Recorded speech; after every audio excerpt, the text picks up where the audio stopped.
do, but my first priority is me, what I got to do, where I got to go. Right. And so I would just encourage you, if you listen to this today, from now on, when someone comes to talk with you, stop what you're doing, square up. Because we all have a fundamental need to know we matter to somebody. And I think you'd be hard pressed to find somebody who is turned off. Welcome to the Audacious Living Podcast, hosted by my man, Audley Stevenson, the Odd Man.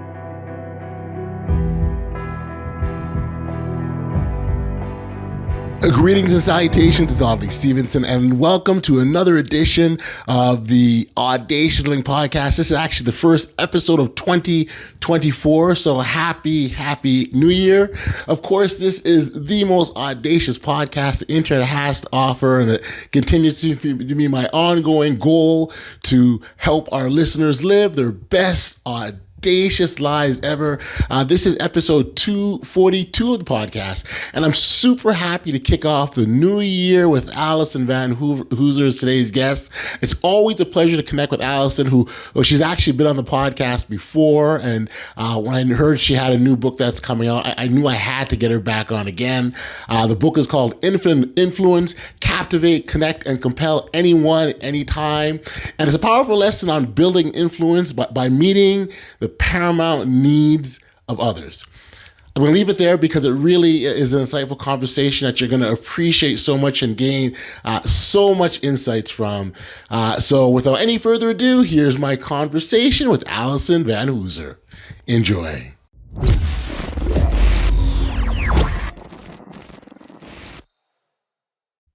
Hey, Alyson, this is such a pleasure to have you back with me here on the Audacious Living Podcast. How are you?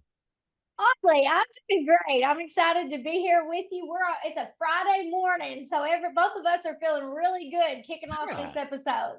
Absolutely. And again, it's great to connect with you again. Had so much fun the last time that we had to do it again. And I think the timingness of this is good because you've got a new book out, Infinite Influence. We'll talk about it. I love the title, by the way. It's certainly got my attention, and I'm sure our listeners will also feel the same way. You know what? Let's just get into it right now. I was going to say let's just kind of get into it because it's one of these. In terms of the direction that you're going with this, it's less about what you're doing for yourself and more about how you're impacting others. And when we talk about how we can live our best audacious lives, often on this podcast, but really in order to do that, it's the relationships that we have with others that help make our life as rewarding and as satisfying as it is. So maybe let's just get into the book and talk about infinite influence. Let's do it. I had to share a bit of a story with you, but sure. I do think that, living your most audacious life, your most exciting life, crushing your goals, all of that, I think in today's world, there is this narrative where it's all about you. Get everything that you want. That's happiness. That's success. And I don't necessarily buy into that. Right. I think that leaves a lot of people empty and searching. They might have full pocketbooks and a nice resume, but deep down in their soul, they're still searching for something. And I think having this mindset that I can crush my goals in service to other people, I think leaves us feeling, instead of burnout, stressed out, exhausted, feeling like, all of this is worthwhile. Right. All of this work and effort I'm putting in. I learned that lesson a long time ago, Audley. I don't know if you've heard this story from me, and I won't go into too much detail, but I grew up with my dad, older brother, younger sister. And I remember we didn't have any money. My dad really struggled. My dad's a good man, and he struggles with addiction to drugs and alcohol. And maybe we can all sort of put one foot in that boat where we try to do good and we can't manage our time, or we have a filthy mouth, whatever it is. But my dad struggles with drugs and alcohol. We didn't have any money growing up. The money we had, it was spent on his habits. And I remember as a little girl making a decision. Maybe it wasn't the right decision. Mm-hmm. So I'll say that to you and to anybody listening. But it was a decision that as a 6, 7, 8, 9, up to 13-year-old kid that I just felt like I had to make. Every month we'd get a check at the beginning of the month from the government. Yep. And I would stay up at night. I would wait until everybody in the house fell asleep.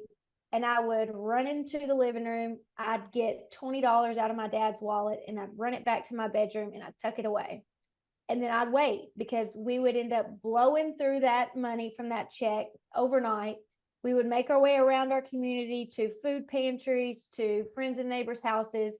And then we'd get to the end of the month where we didn't have anything to eat. And so then I would wait till everybody fell asleep again. And I'd take all of that money that I had taken out of my dad's wallet. I'd run it back down and put it back in his wallet. And then, we'd get up the next day. We felt like, or it seemed like there's no hope. Like we just need to be distracted for a few days. And then I could always just tell my dad, look in your wallet one more time, just see if there's any money in there. And every single time he never caught on money was gone, never caught on that it magically appeared. Right. But what I remember from that experience, month after month, year after year, was the look on my dad's face, my brother's face, and my sister's face, feeling like they felt relief, like they felt like we're going to be okay. And I just remember thinking the late nights staying up, the worry, stress of, am I doing the right thing? I don't know if there's something else I should do. Wondering, is this even my responsibility? All of that in those moments where it felt like my team, everybody around me was okay.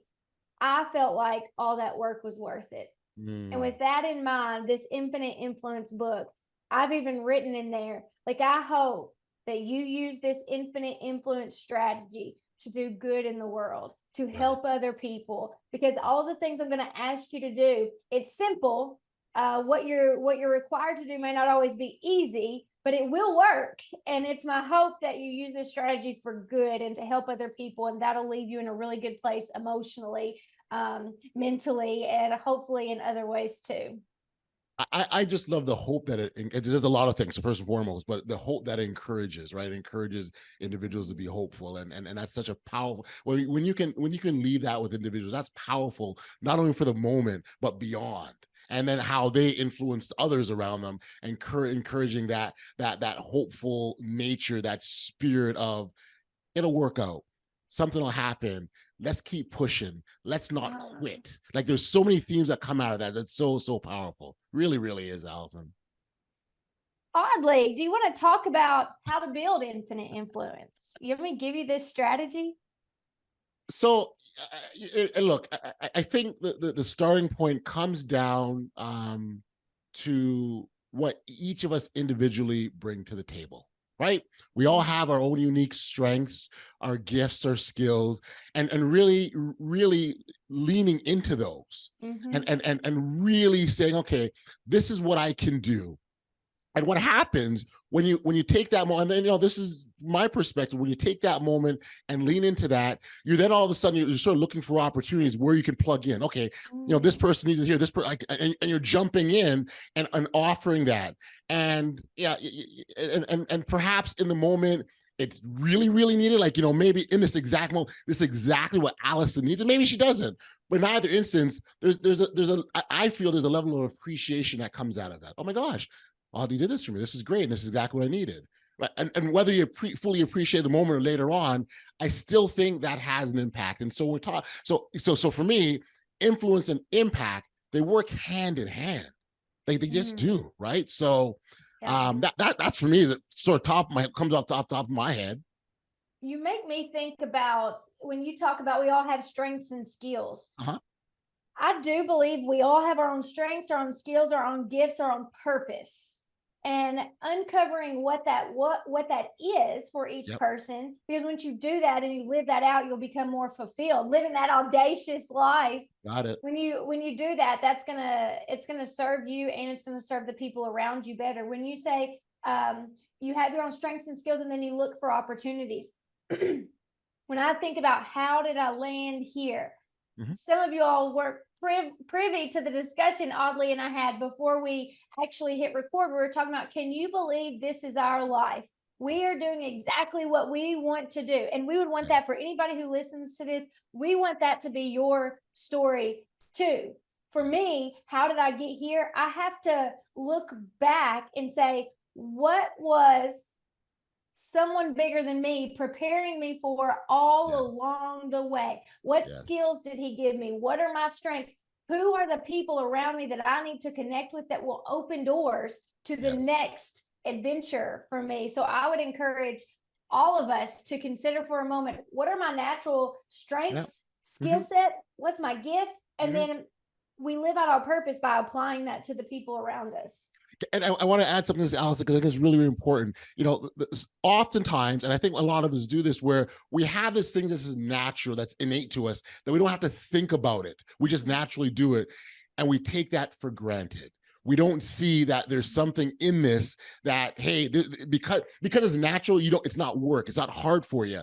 But I'll recognize that maybe for someone else that doesn't know this or doesn't know how to, it is a big deal. Like, you're moving mountains in their world, right? And so when you do that assessment process, you're digging deep and being honest with everything about yourself. Absolutely. You make me think of, I did not come up with this phrase and I might get it wrong, but maybe a quick Google search can help somebody who's listening to this.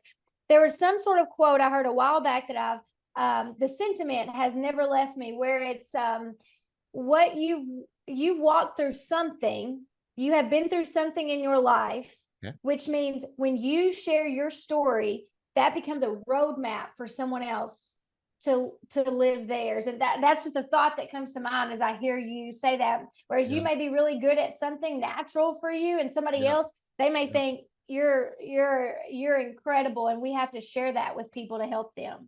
I think it's my autobiography of someone else's blueprint, something to that effect. Look at you! I love it. Yes, I didn't write it either. But if you think about it, like my life story is someone else's blueprint, and that's why I've always just been a big fan of just sharing, Alyson. The idea of sharing, because you have no idea what people are gleaning, what they're taking, how they're being inspired, how they're being motivated, maybe in that exact moment. Because when you're going through challenges or problems, it's really easy to feel like no one else in the planet has any concept, has any understanding of what you're going through. And so when you share, you're like, wait a second, Alyson did that? Well, oh my gosh, I can, like, the hope that, so again, go back to the hope, right? The hope that you can inspire is huge. So I'm a big fan of sharing in that regard. You make me think, the thought crossed my mind as you were talking, that I think we can easily fall into the trap of nobody cares. Like, maybe I've got something I could share, but nobody cares, or somebody's done that before. If we're talking about audacious living, we got to get those sorts of thoughts out of our minds so that we're not holding ourselves and other people back. Yeah. No, you're right. And that's why it goes back to, it's less about you and more about others, right? And so when we talked about influence, and I said, well, you got to be able to, recognize your strengths. But part of recognizing my strengths is also being aware of what you need, Alyson, in that moment, right? Absolutely. What can I bring to have the impact, that influence on you, and what can I do? And maybe it's outside of me and I've got to go somewhere else, and that's fine too. But if it's inside of me, and again, that natural thing that I do, I'm like, well, I'll just do this and Alyson's good. Right. Oddly, I have to tell you what I call the paramount need. Okay. The paramount need becomes this different paradigm, a different way for you to think about people in terms of their paramount need. When you're thinking, how do I serve other people? I would encourage you to start thinking that we all have lots of needs, and you can read all sorts of motivational theory out there till you're blue in the face. Yep. However, I think the only thing you really need to know, we don't need to make it complicated. The only thing you really need to be focused on is what somebody's paramount need. Because if you can serve that paramount need, then you can influence and impact them in a really positive way. But if you miss the paramount need, you might do a lot of good work and never have the impact that you want. For example, there was an F5 tornado that came through my hometown a couple years ago in December.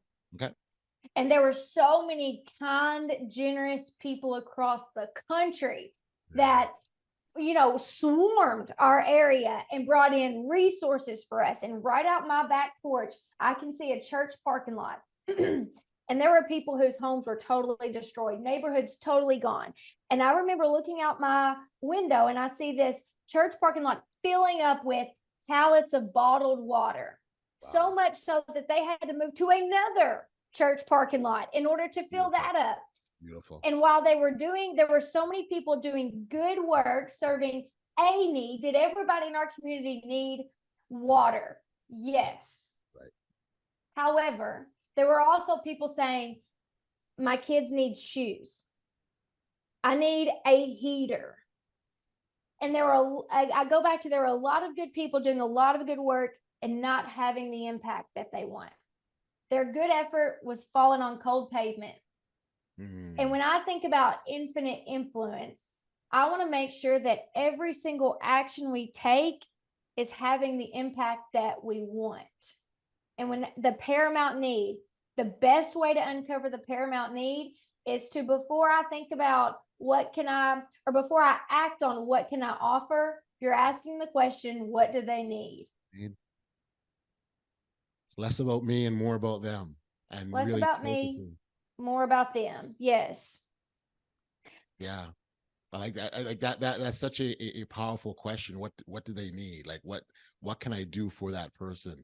And that's when, we've got to, get out of our own devices that we've got, or, shift our focus on the other individual, do things like listen, which, sometimes we forget the value and power of.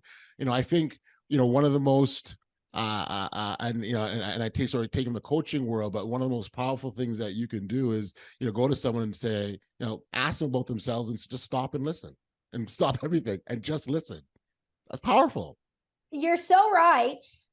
Couple of things you make me think of. I don't believe, and I'm curious what you're going to think about this. So if you're listening through audio, I'm looking at Audley dead in the eyes. Yeah. I don't believe there's any such thing as a self-made success. Oh man. I believe successful people are built through the support and investment of others. What do you think? So a couple of weeks ago, someone asked me, what are you currently unlearning? And I said, it's funny. It's an ongoing process for me. And it's so timely that you raise this, because I said one of my biggest unlearnings has to be the fact that I didn't get here by myself.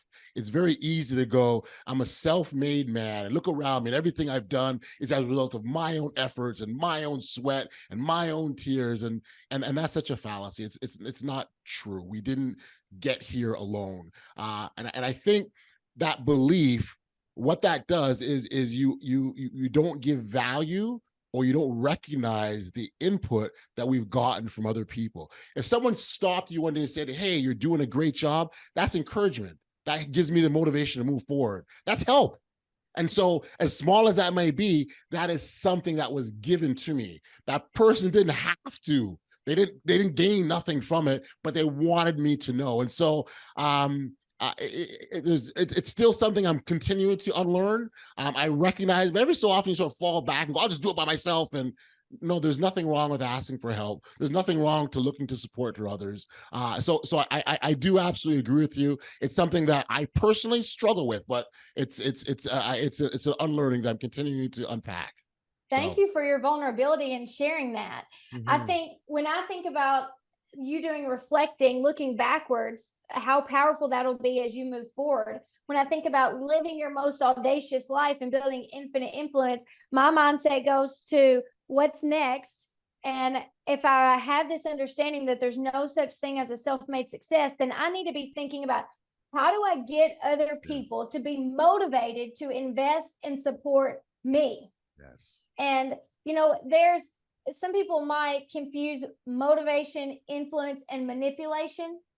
Because, if I want to live my audacious life, if I had these big goals, I realize I can't do it on my own. I need the support of other people. I am never going to encourage someone to manipulate someone else that with this mindset of I win, you lose. Like, sure, I'll do whatever it takes because I'm going to get mine regardless of what happens to you. I'm not about manipulation ever in any circumstance. Yep. When I think about motivation, I think I can't motivate anybody to do something. Phil, my business partner, has this saying that he said for a long time. I don't know if he's the author of it, but it's just something I've always heard. I can't, you can't, no one can motivate someone to do something they don't want to do. Motivation is an internal decision. But influence, you can take an action that will influence someone to choose a different internal motivator. Maybe they couldn't have cared less about who you are and what you were doing before. Yes. But if you serve that paramount need, it might cause this flip for them internally to say, hold on, who is Audley? Because I'm about to go with him wherever he's going. I'm going to buy, I'm going to walk, I'm going to engage, I'm going to perform, yes. Whatever it is. But you have to be able to uncover that paramount need to build that influence, which changes their intrinsic motivation, which makes them go all in with you to help you build your goals. Mm-hmm. The paramount need. I love the focus on that, Alyson. How did you arrive on discovery of the importance of the paramount need? Audley, you saw that video. And if you haven't seen the video, you can go to vanhooser.com and see the video Audley referenced. In that video, you get to hear a 1-minute clip of a story that typically takes me about 12 minutes to tell. And when I give you all the detail, when I think about the paramount need, as I'm writing this book, I was doing a lot of reflecting, just like you mentioned, looking backwards. What has worked for me in the past? Where did I learn this? Exactly what was happening in my mind and in other people's minds. And I land on this story the first time I remember understanding the importance. I didn't have the name for it. And I didn't have the name for it till now, till I'm 34 years old. But the first time I remember experiencing someone serve the paramount need was in a classroom. In my 3rd grade classroom with my 3rd grade teacher, Miss Christy Conger. And I'm telling you, 25 years later, I can still remember the way even Miss Conger's classroom smelled. It smelled like red Starburst. I remember it. I will never forget it. It was so different than what my home life was like. Right. And it was a transformational year for me. So much sticks out. But basically, the story is, as a teacher, way back in the 1900s, in order for my teacher, do what? In person, right? In person, yes. In order for my teacher to be successful, in order for the school to be successful, kids needed to learn, grow, and test well. They would test in the fall, test again in the spring, and the teacher in the school would be evaluated on that. Yes. The problem was I was not going to school to learn at all. I couldn't have cared less about learning how to do multiplication or what was happening in U.S. history. Mm-hmm. Instead, I was going to school for free food because we qualified for that from an income standpoint. Didn't know if I'd have dinner, but I could count on breakfast and lunch. Right. So free food and safety. I knew that if I would get myself up out of bed, walk down to the bus stop, go to school, that at least for a little while, I could just be a kid. If I could just say it that way, I could just be a kid. I could relax. I could have fun. Everybody would leave me alone. And so, Miss Conger, I'm trying to condense this down as quick as I can. I had a need to learn. Oddly, you and I can agree on that. Everybody has a need to learn, especially as a child. But that wasn't my paramount need. I couldn't have voiced my paramount need because I wouldn't have had that understanding of how to do that. But Miss Conger got to know my story. And so Miss Conger uncovered exactly how to serve me. She could have been the best teacher in the world, but that wouldn't have caused a change in me to help her be more successful. Instead, she offers to keep me after school one day and fix my, back then, my hair is naturally red hair, stick straight hair. She offers to fix my hair for picture day. I didn't have a mom at home. We couldn't afford pictures, anything. Picture day didn't mean anything to me, oddly, but I thought, hold on. If I could have a great picture for my yearbook, it might change my life. So I'm thinking, yes. I stay after school. She fixes my hair. I end up messing it up. That's all a story for another time or a keynote. I mess it up. I go to school thinking she's going to kill me. And she meets me with grace and love. I remember her wrapping me up in her arms, giving me the biggest hug and saying, Alyson, you look so beautiful. Knowing full well I look like a hot mess. But standing there in her arms, oddly, I remember thinking 2 things. Number 1, I wonder if this is love. Mm-hmm. because if what I knew at home, if that was family, that was love, I wanted no part of that. Sure. But I remember standing there in that school hallway thinking, hold on, if this is love, then maybe one day I do want a family. And now I have 4 kids and I'm married to the man of my dreams. So she literally changed my life. But think of something else for a second. We talk about building infinite influence. I was not motivated to learn and grow in the classroom. Right. I had a need to learn, but it wasn't my paramount need. My paramount need was I need to know that I matter to somebody. Yes. And when she figured out a very unique way to serve me and took action, when she chose to lead that way, she built infinite influence with me, which made me choose a totally different motivation. I started showing up to school saying, what can I do for Miss Conger? What does she want me to learn? How can I be more helpful in the classroom? And that changed her success. Now, I probably didn't change her life, but it definitely helped me learn more, test better, which helped her and the entire organization. So when I talk about the paramount need, what I would encourage anybody to do is to simply, when you hear a story, you said it earlier, Audley, listen. When you're listening or having a conversation with somebody, you're just going to stop after it's over and just consider what you heard. Miss Conger, through hearing my stories about I stayed out last night until the street lights come on. My dad never made me come in. She was hearing things like I never hear her mention a mom.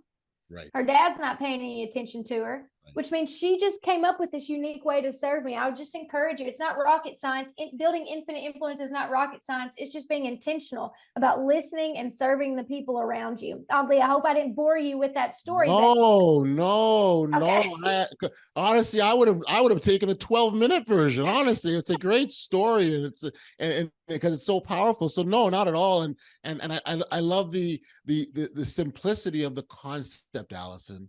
It's because it's something we all can do this. It's all within our reach. It's all within our grasp. It doesn't take a whole lot of effort just to stop in that moment. But what it requires us to do, it requires us to lessen the need to multitask or desire to multitask. It requires us to listen, right? And then and you said it requires us to take action. And taking action is like that bow at the end of it, right? It puts it all together.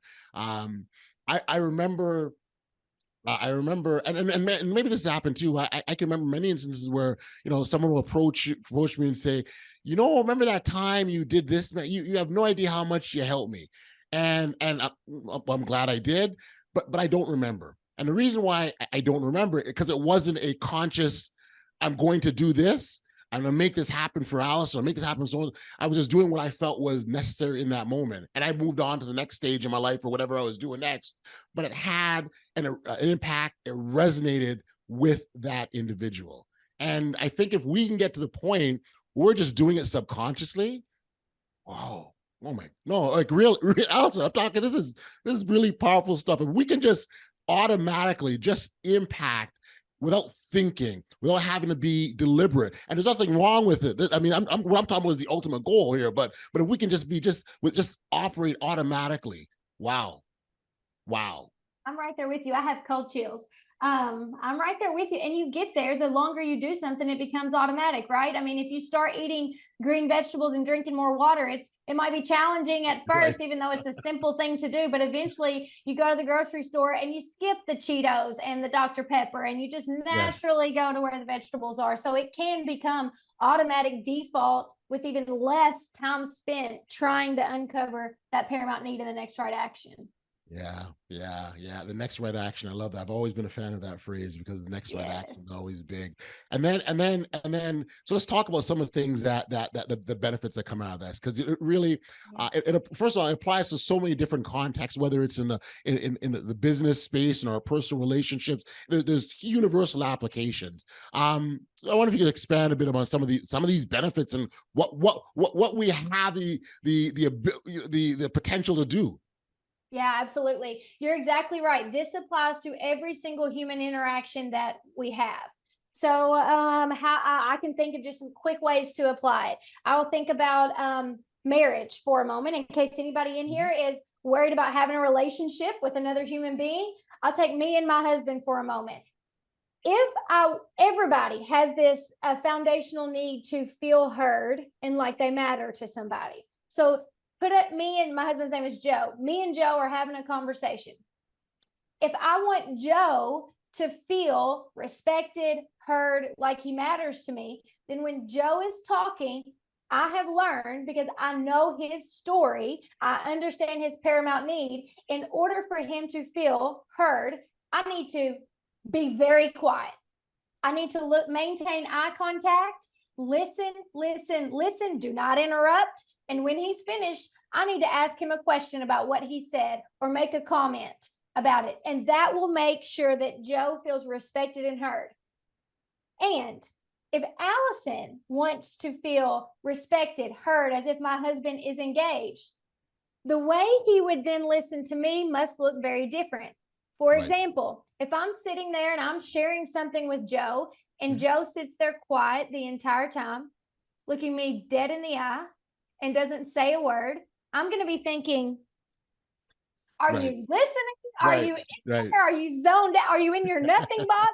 However, if I'm talking and he's going, yes, Alyson, no, she didn't. Tell me more about that. Then I feel like, whoa, he's in this with me. But neither of us know how to treat one another if we don't understand our paramount need and how we must serve one another to get to that end goal. Yes. So that's one quick application. You can feel more connected in your personal relationships that way whenever you're searching for what's that paramount need? How do I serve that? May not be how I want to be served, but I'm adapting what I do to infinitely influence them.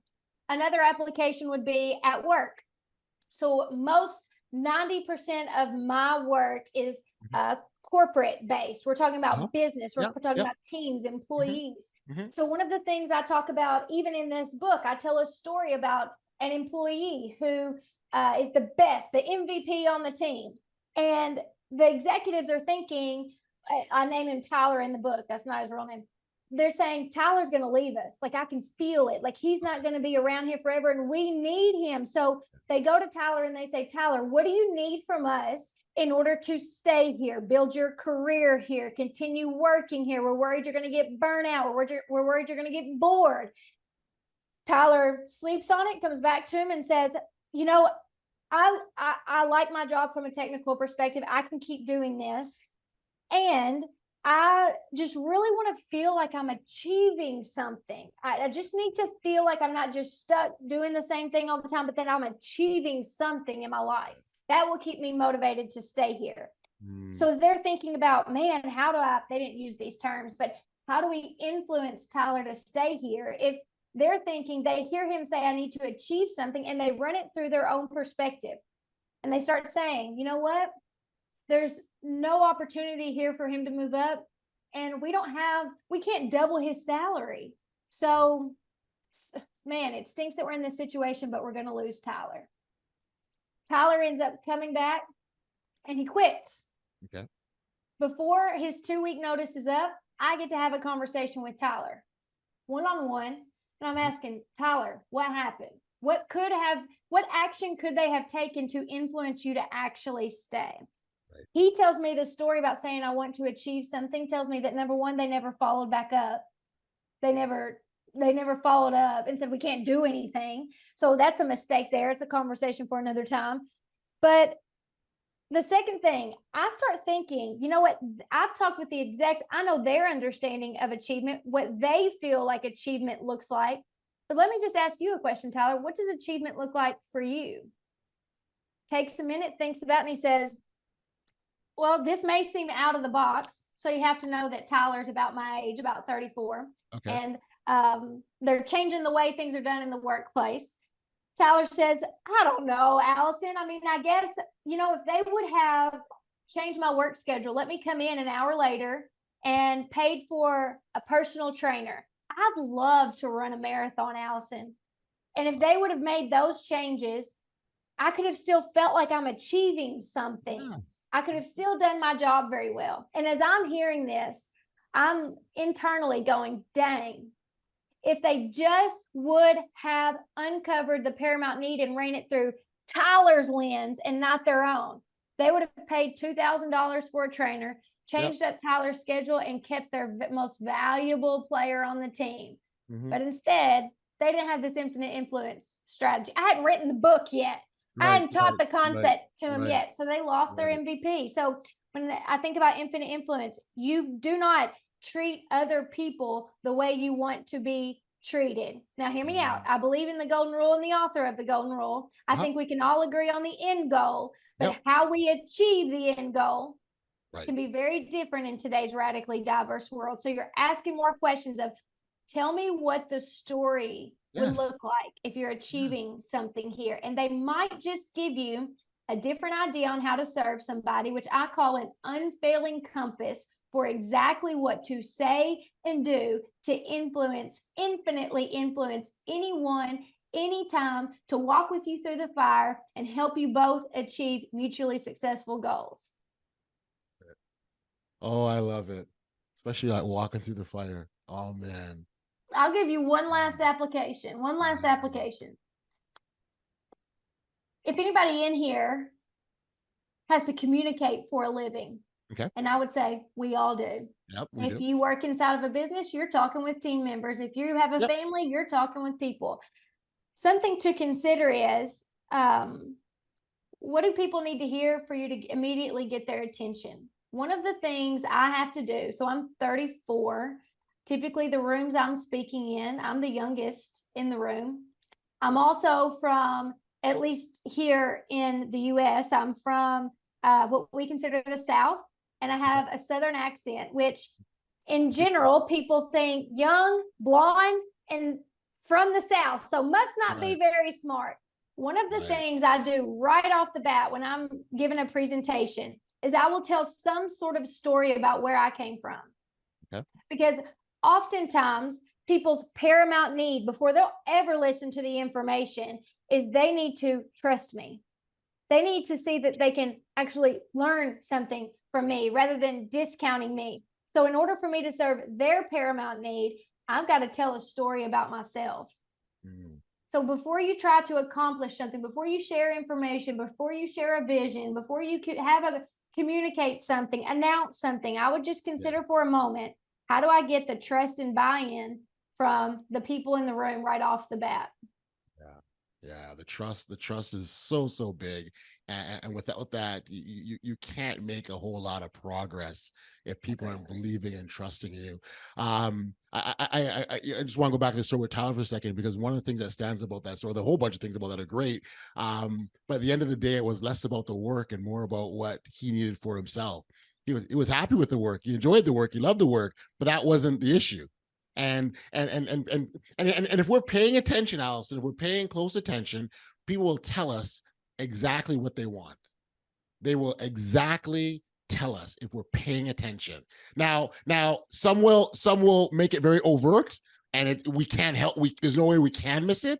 But there are other instances where they're, whether it's through their actions or through their words, they're saying to us, "This is my paramount need," and whether we're registering or not. And you know what? If we're paying it, it actually comes through a few times. You're telling us more than once. And if we're paying attention, we can pick up on that. And that's where, again, the intentionality that you talked about, being very deliberate, and less about me and more about the other person. Absolutely. And for that employee, they could have offered promotions. They could have thrown a bunch of money at him, and yet they still would have lost him. Yeah.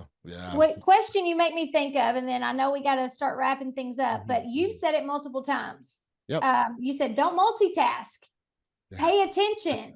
I think, why do we not pay attention, and how can we, after listening to this episode, immediately get better at that? So why do we not pay attention? First thing is, when we're talking to somebody, we usually have our phone on our desk or in our pocket, and it's on. And if it beeps, or if we hear something on our watch, we do a quick break of eye contact and we look. Unintentionally sending a message that someone else could be more important than you, oddly. That's exactly what it is. And I think we live in a world of how much can you accomplish? And we do things like we're answering an email like, yeah, sure, come in, Audley. Yeah, just go ahead and talk. I just got to finish this up. we say things when we're with people, we say something like, walk with me, talk with me, as if, sure, I'll listen to you, but my first priority is me, what I got to do, where I got to go. Right. And so I would just encourage you, if you listen to this today, from now on, when someone comes to talk with you, stop what you're doing, square up. Because we all have a fundamental need to know we matter to somebody. And I think you'd be hard pressed to find somebody who was turned off because you gave them your full attention. Absolutely not. I remembered very, very recently, I was sitting in a focus group. It was an online focus group, and we were the facilitator was garnering feedback from people and getting ideas and things of that nature. Excuse me. And there's one individual, she said, oh, and she gave this idea and it sounded pretty good. And, but then she stopped midway through, literally. And she said, yeah, I can't film the rest because I'm doing something else here. And I really wasn't paying attention, but you get the gist, right? And she moved on. And I was just like, what? Like, this is a focus group. And the purpose of the focus group was to focus. And she's openly saying, I'm not paying attention. I'm doing something else. And that's where I think our society has gotten to, where it's okay to say that you're not important. Yeah, Alyson, we've got this podcasting going on, but let me get my phone for a second. Like it's not okay, but it's because it's so habitual and it happens often. It's adopted and accepted as the norm, and as a result, we aren't focused on each other, whether we're in designated groups designed for that or not. We're not focused. We're missing the opportunities, and we're not seeing the paramount need. And so I'm with you 100% on that. Audley, you wrapped that up beautifully. I could not have said it better.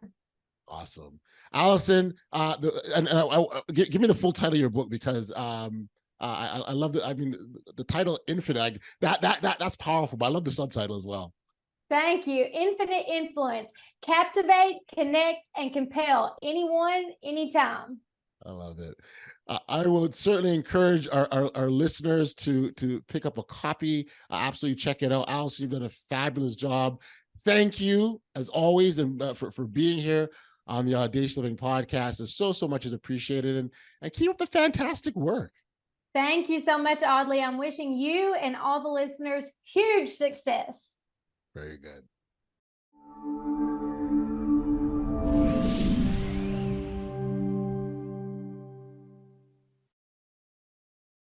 Back we are here on the podcast. So much thanks and appreciation goes out to Alice for being here and leaving us with some great insights on how to be present and how to have infinite influence in our relationships with others. Again, that's the title of her book, Infinite Influence, Captivate, Connect, and Compel Anyone, Anytime.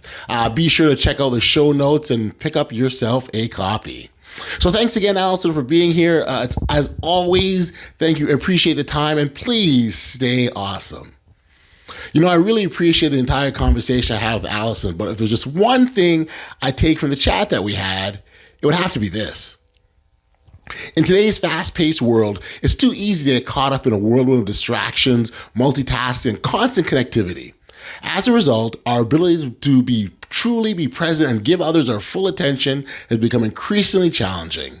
Whether in our personal or professional lives, the art of being fully present and attentive in our interactions is a skill that's often undervalued, yet its impact cannot be overstated.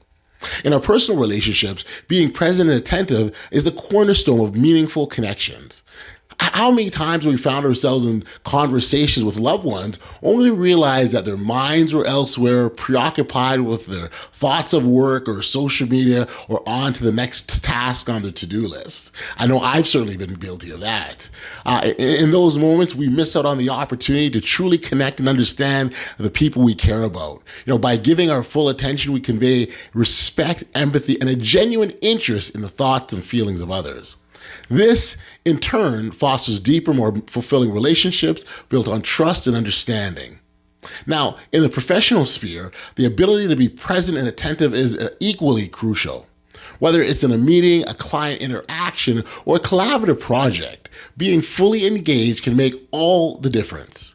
When we give our undivided attention to our colleagues or our clients, we signal that their ideas and contributions are valued. This not only enhances teamwork and productivity, but also cultivates a culture of respect and inclusivity within the workplace. In conclusion, the value of paying attention, being present, and giving our people our full attention cannot be overstated. It forms the bedrock of meaningful relationships, effective communication, and personal well-being. By making a conscious effort to be fully present in our actions, we not only enrich our connections with others, but also foster a culture of empathy, respect, and understanding.